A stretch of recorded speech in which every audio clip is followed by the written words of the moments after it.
Manchester United's takeover bid, Declan Rice and Wilfried Gnonto potentially on their way to Arsenal in the summer. Who are Man United going to prioritise between Kane and Osimhen? Damasio gives us a big update on that today. All that and much more on a special edition of the Done Deal Show. Hit the like button, subscribe now, hit the bell notification button because that algorithm for you 311 wonders is not good enough. You need to know when the notifications are coming, so turn that bell on now. And of course, scan that QR code to listen to our podcast, The Top 6, released twice a week on Spotify and other podcast providers. This is going to be a big show.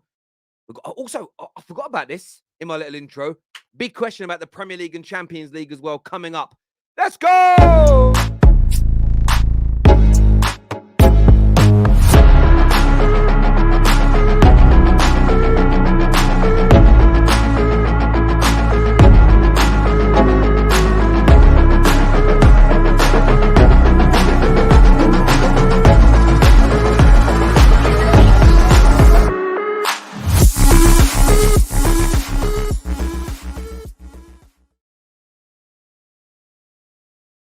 Manchester United's takeover was the talk of the town and the trending topic last night.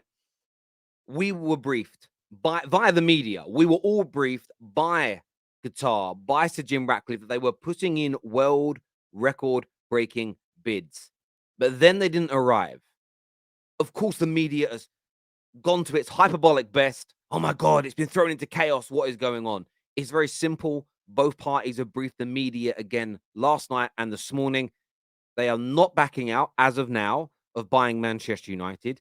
They are revising their offers once again. Both Sir Jim Ratcliffe and Sheikh Jassim want their bid to be the outright #1 favourite and blow everybody else out of the water.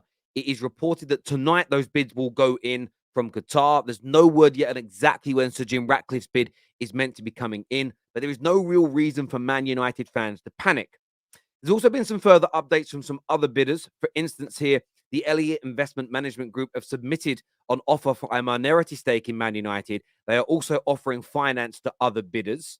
What that essentially means is there's an option for the Glazers to stay. But equally, you could be a bidder that's going to put in 5 billion.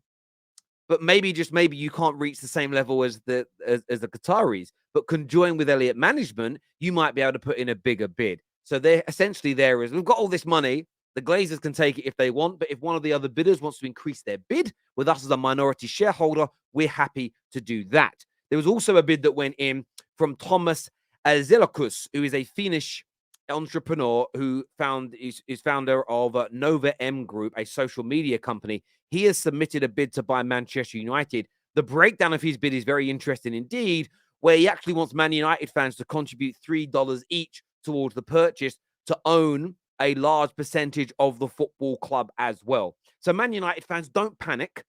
The sales process hasn't fallen apart. The Glazers are not staying as of right now. The big bids are coming. There's been around 5 other bids as well. There are some that we don't even know who they are because they have not briefed the media. And the Rain Group, the bank handling this, cannot reveal the identity of any bidders without their permission. So United fans, stay relaxed. Rivals, have your laughter now. But listen, in my opinion, you're going to have egg on the other side of your face very soon. It's still going ahead. Up next, we're talking Arsenal and Man United transfer rumours as well. Let's do this. We know that Arsenal are confident of making a £75 million purchase of Declan Rice this summer. Ben Jacobs told us exclusively on the Football Terrace that this was the case. This is now trending news around the world. Arsenal believe they're getting this deal done. It has already been reported that personal terms will be no problem between Declan Rice, Arsenal, and his representation. It is now about working on a deal with West Ham. This could be a deal that prolongs and drags on very late into the day in the transfer window if West Ham can get what they want, and that is a bidding war together.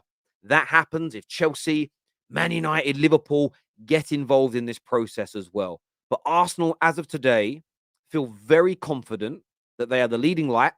They are the team winning this race, and they believe they will get this over the line. That has been a very strong and brief story from Arsenal Football Club now for the past 5 to 6 weeks. But it doesn't appear that Arsenal are stopping there. There are big reports today that Arsenal, Chelsea, and Manchester City are all interested in signing Wilfred Gnonto from Leeds United. Now, this report has come out of Italy. I've spent some time this morning reaching out to these journalists, trying to understand what's going on. And two Italian journalists have told me today that Arsenal was seemingly the team leading this race as well. Although, and I want to specify this, they said it was very early days indeed. It is at the moment at the fledgling stage. They are pushing in the inquiries, but they're doing a little bit more than Chelsea, a little bit more than Manchester City have done at this point. Arsenal have been linked to Victor Osimhen. Arsenal have been linked to strikers, number nines, quite a bit in the last few weeks. But there is a train of thought coming out of Arsenal that it will be more wide players they look for. Gabriel Jesus plays centrally.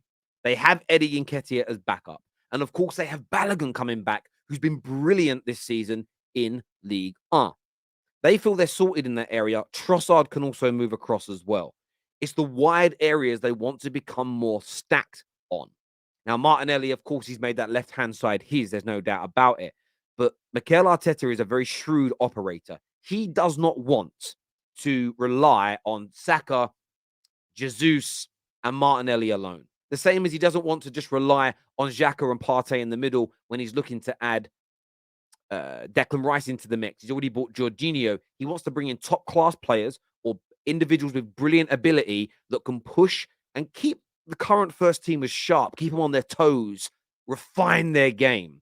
And I think if you look at this as a potential summer for Arsenal, if you look at these two players they're linked to, what brilliant purchases they could be towards building a squad to potentially retain a Premier League and also challenge in that Champions League as well. I want your thoughts and I want your feelings. Up next, we talk United and then the big Champions League, Premier League question as well.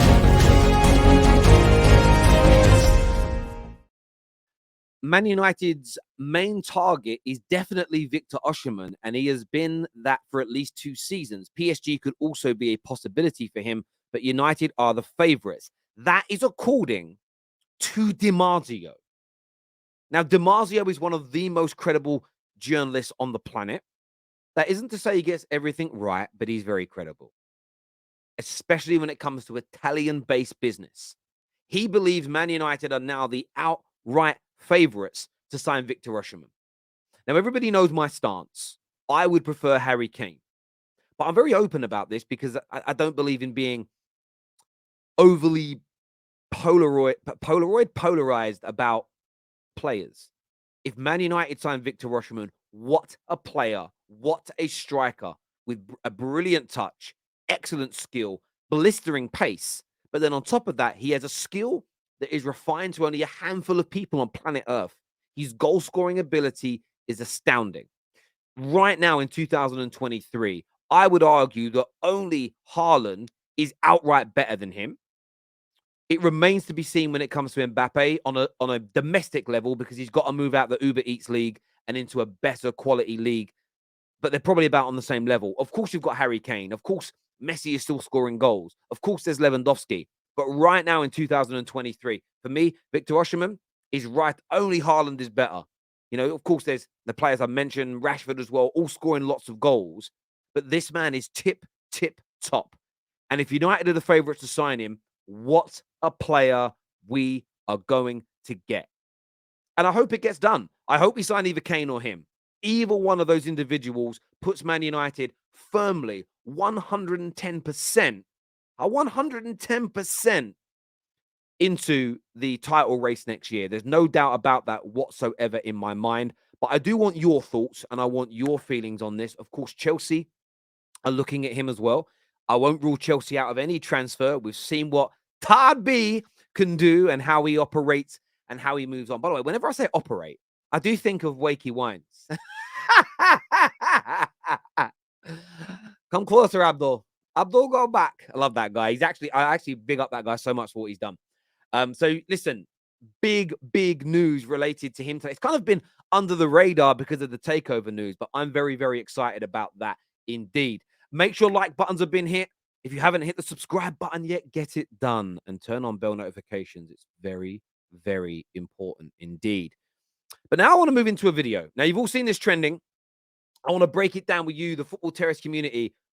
Just listen to the question and we'll go through it. Champions League or the league?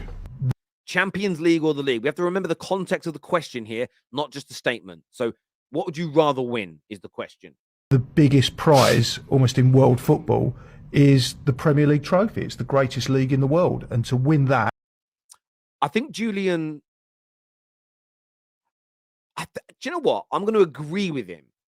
Domestically, for clubs, if the Premier League is the biggest and the best league, and leagues are harder to win than the Champions League, then it is the biggest prize. That I agree with. There's nothing that can come close, even the Champions League.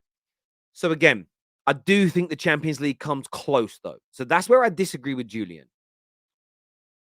The Champions League is, like, for me, a very close second. They are both massively prestigious. And in some regards, if you're winning Premier Leagues and Champions Leagues in the same season or in back-to-back years, that is the pinnacle of football. League final, again, Champions League final is a great achievement, but again, a glorified cup competition. See, again, this is where Julian loses me, and I really want your take on this. Calling the Champions League a glorified cup competition is playing down its prestige, playing down the quality of football you need to win it. Yes, there's an element of luck because you may get some easy draws, but typically teams that win the Champions League have to knock out brilliant teams as well. So although I agree that winning the Premier League is a harder achievement because it's 38 games, almost trying to put such a gulf, such clear blue water between the prestige of winning the Premier League versus the prestige of winning the Champions League, I think Julian is just doing that because Arsenal are more likely to win the Premier League than the champion. Well, they're definitely more likely this year. They're not in the damn Champions League. So I think it's a little bit disingenuous there. Nothing more. Plenty of... Nothing more. Wow. Good teams win the Champions League, but not great teams because you need the luck of a draw in a cup competition. So that's what it is. Whereas a Premier League title, the best team wins it. There is no dispute. It's absolutely true. The best team win the Premier League. There's no doubt about it. But other teams are not considered great have won the Premier League. Blackburn have won the Premier League as an example. Leicester won the Premier League. Neither of those two teams that won it are considered to be greats. But if we just look here at a list of the last few Champions League winners, how many of them have not been great? Real Madrid last year, that's a great team. Chelsea, no. But the Bayern Munich team that won it in 2020, yes. Liverpool that won it in 2019, yes. Madrid's three-peat, yes. Barcelona 2015, yes. Real Madrid 2014, yes. Bayern Munich 13, yes. Ironically, Chelsea again in 2012, you would argue, no, wasn't a great Chelsea team. It was at the back end of being a great team. But Inter Milan the year before that, yes. Barca the year before that, yes. Man United in 2008, yes. So I'm just going to 2008 till now. What, 15 years? In the last 15 years, only two teams you would consider not to be great have won it. So I think Julian's gone a little bit too far here. But I want your take. I want your opinions. Viewers, hit the like and the share buttons. Make sure you're subscribing to the Football Terrace as well. Make sure that's done. And the bell notification. By the way, we've grown by about 2,000 of you clicking on that. We want to try and get the number to about 60 to 70,000 of you with that turned on. And we'll keep giving you updates until we do. Until next time, take care. Goodbye. God bless. Big love from me. See you all again.